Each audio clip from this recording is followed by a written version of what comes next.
Hello বন্ধুরা, কেমন আছে সবাই? আমি তনুশ্রী। তো আবারও একটা ভিডিও নিয়ে তোমাদের সাথে। আর এটাও আমার অনেক দিন আগের ভিডিও। মানে শীতকালের সময় আমরা তখন পিকনিক খাচ্ছিলাম, তো ভাবছিলাম একটা ব্লগ ভিডিও করব। কিন্তু আমার সব ক্লিপগুলো মানে সব ভিডিওর ক্লিপগুলো আমার কাছে ছিল না বলে আর করা হয়নি। তো কিছুটা ছিল, সেগুলোই তোমাদের সাথে একটু শেয়ার করি। আমি বাপের বাড়ি গেছিলাম, আর তখনই হঠাৎ বৌদিদের সাথে মানে সবাই মিলে, বোন সবাই মিলে হঠাৎ মানে প্ল্যান করা হয় তাহলে পিকনিক করা যায়। তো তার জন্য হঠাৎ প্রোগ্রাম। তারপরে আমি আর আমার বোন চলে গেছিলাম বাজারে। আর বাজার থেকে দেখো ফ্রাইড রাইস করবো, তার জন্য সমস্ত মানে সবজি টবজি সব কিছু কিনে নিয়ে আসি। ফ্রাইড রাইস আর চিকেন কষা হয়েছিল।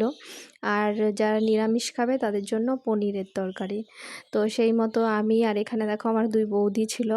দুই বৌদি মানে আমার জেঠুর ছেলের বউ, দুই বৌদি। তো সবাই মিলে আমরা তখন ভাতটা বসিয়ে দিয়েছি একদিকে। এখানে ভাত হচ্ছে দেখো কাঠে। আর এইখানে আমরা সমস্ত সবজি টবজিগুলো কাটছিলাম। তার মধ্যেই আমি বলছিলাম যে আসো একটু আমার ভিডিওতে সবাই মিলে। তো ফার্স্ট তো ছোটো বৌদি ভীষণই লজ্জা পাচ্ছিল, তাও একটু আসলো। আর এটা দেখো আমাদের এই যে পাকা ঘরের পুরো সাইডে এখানে অনেক মা ফুল গাছ লাগিয়েছিল, নানা রকমের সবজি গাছ লাগিয়েছিল, দেখালাম এইমাত্র। আর এখানে আমিও বসে সবজি কাটছি, ব্যাস।